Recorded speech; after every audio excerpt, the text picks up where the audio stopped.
Morning everyone, welcome back to the channel. Happy Sunday. It's nice and early and we thought we'd kickstart the day with a lovely beach walk into East Runton, and then providing the weather holds up we'll come back through the countryside, looking at about a 4 to 5 mile little scenic route. So yeah, we're going to make our way down the top of this little promenade towards the pier and then down the little slopey section onto the beach.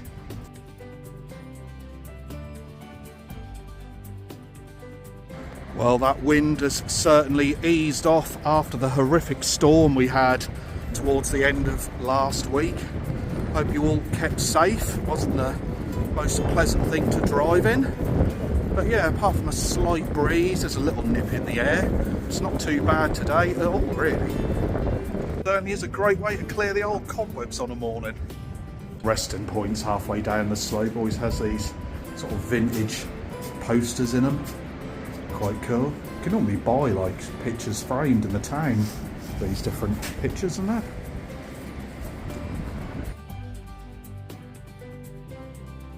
So we're now down on the seafront. There's a few people walking their dogs about. Cromer's always busy no matter what time of year. Always pleasurable walking along the beach, whether that's a sunny day or a winter's day. Always plenty to see.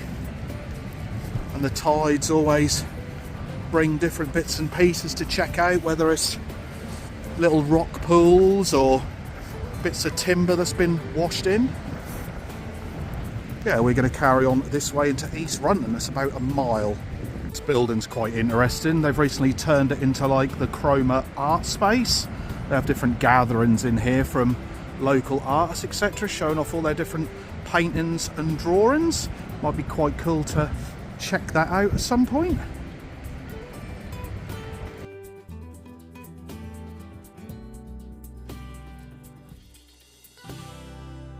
Just said to Marisa we'll make our way down onto this sandy bit, be a bit easier to walk on.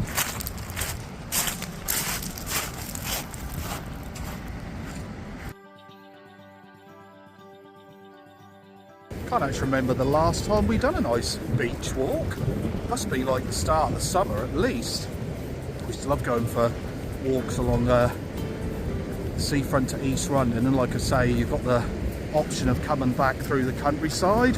Some lovely scenic views as we come through there, crossing over the railway bridge, etc.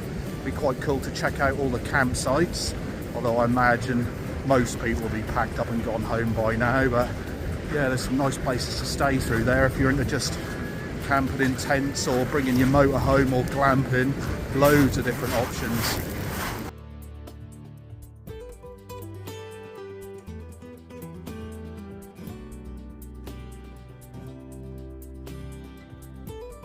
Well, you can see here it looks like the tide is now starting to make its way in. Normally takes about 3 to 4 hours for it to fully come in, so we've got plenty of time to get to East Runton, which is just here where it juts out. If you want, you can walk all the way into West Runton, but we're not going to do that today. See some of the big rocks down here. Don't know if we'll see any crabs or lobsters, etc. in here today.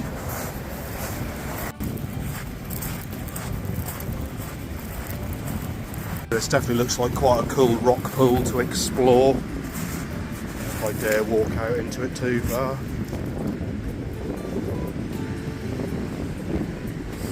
Whoop. It's like a little rock island. Normally when you turn these boulders over, that's when you see all the little sea creatures, etc.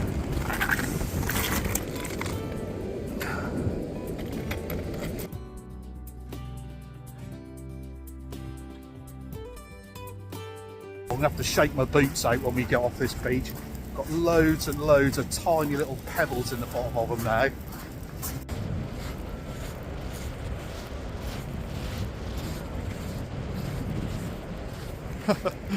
Listen. Well, you can certainly tell this is more of a wintry style beach walk. The sheer volume of stones and boulders that have been washed up through all these storms we've had the last week.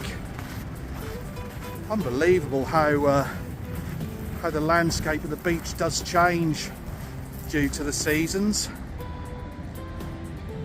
Strange thing is though, you could come down here next week and none of these stones will even be here. Oh, sun's now coming out. Might have to get rid of the old bobbler shortly.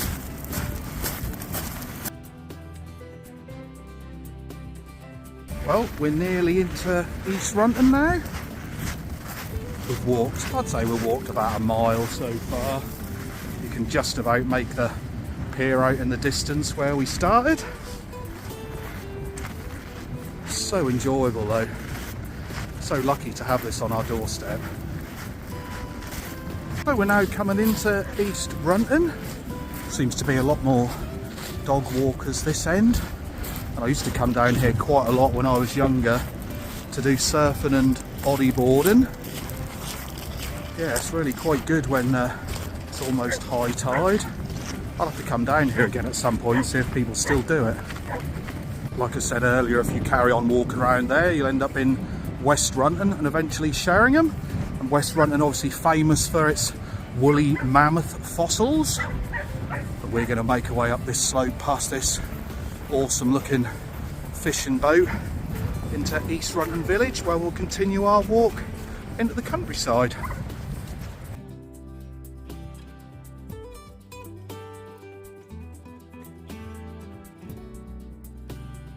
Right, so we're just going to make our way up this slope. You've got to be a little bit careful because it can be quite sandy and slippery.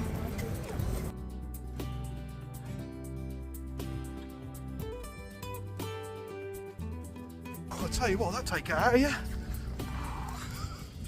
It's quite a big pay and display car park here if you did want to check out East Runton Beach. It just goes to show how long ago we done this walk. Luxury Apartments Constantia House. This used to be a lovely little restaurant. Yeah, blimey, I don't know if you can actually buy these or whether they're holiday lets or not.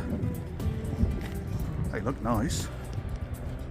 Yeah, when you get to the top of the slope, you've got the East Runton store, and there's been quite a lot of money spent in East Runton recently. This new Harry's bar, there's a fish and chip shop next door, and then the bar next door to that has been really popular the last couple of summers, with the odd celeb being spotted here at the White Horse. Not actually been down here yet, I'll have to come down here for a pint at some point, but looks very nice. But we're going to continue down here and hang a left. Well, now we're off that little road which leads into Sheringham. Like I say, we make a left and instantly you're greeted with these lovely old cottages, and there's a nice little village square as we carry on through. And you've got the parish archives here. Interesting little read.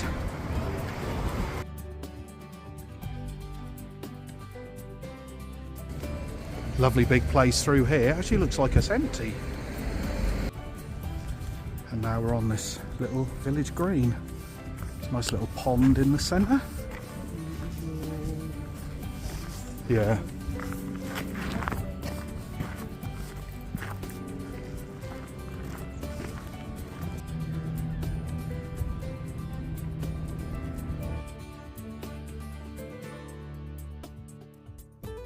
Absolute enormous allotments through there as we make our way under that railway bridge into Top Common.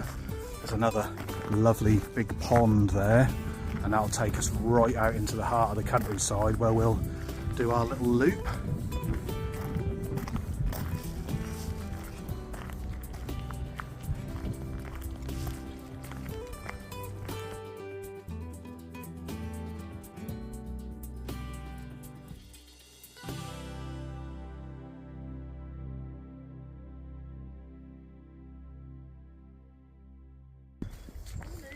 Morning.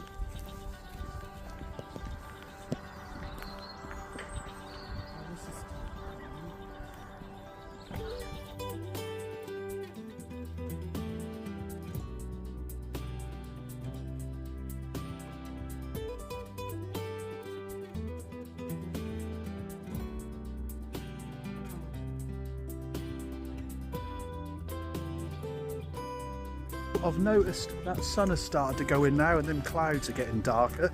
We've still got about 2 miles left to complete our little loop, so fingers crossed we don't get showered on.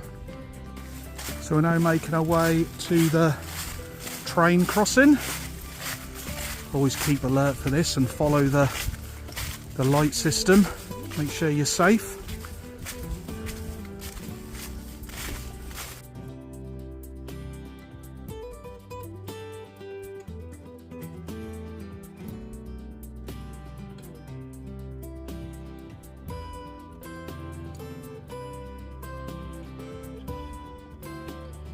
We're now right in the heart of the countryside, nothing but farmlands and beautiful views.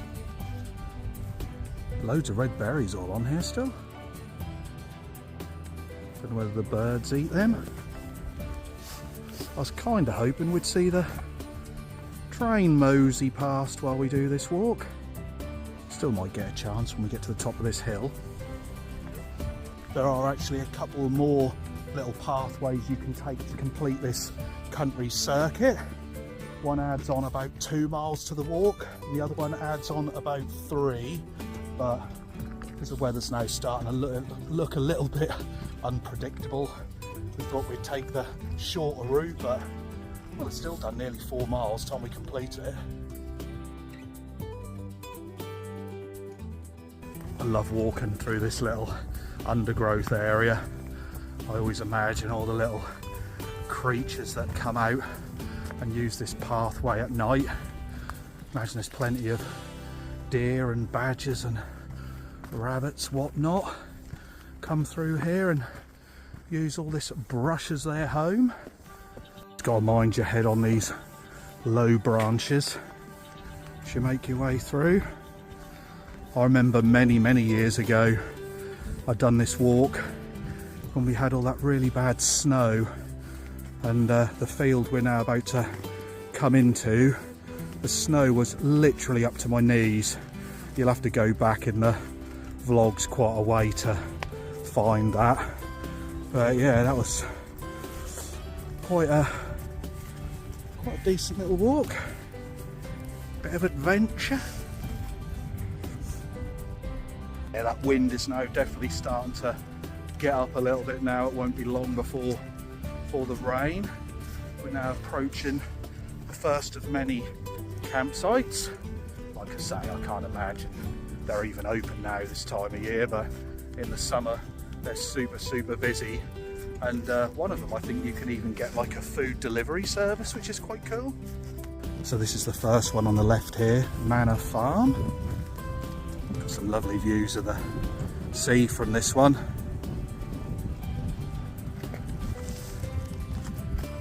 You've got 2 more over here. Got some lovely views of the countryside on this one.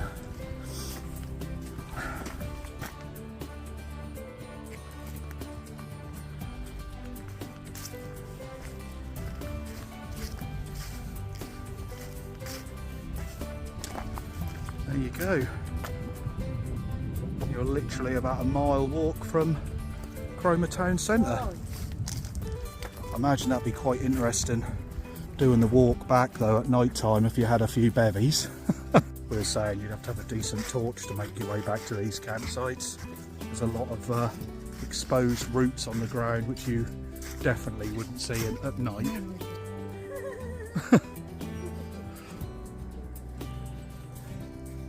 I could certainly see myself sat outside having a barbecue, enjoying all this lovely countryside. I can see why it's so popular. So peaceful through here. Can't hear any traffic noise now, just literally birds singing. It's lovely. On the bridge of the train tracks into Cromer, which is that side, and then this way heads to Sheringham and splits off to Norwich. That's going to end the vlog from our lovely little morning beach walk and our country walk. Looks like the sun's now starting to come out again, so I think we would have been all right doing that longer walk, but we'll definitely do more in the summer. So cheers guys for watching, and we'll see you again soon. Bye.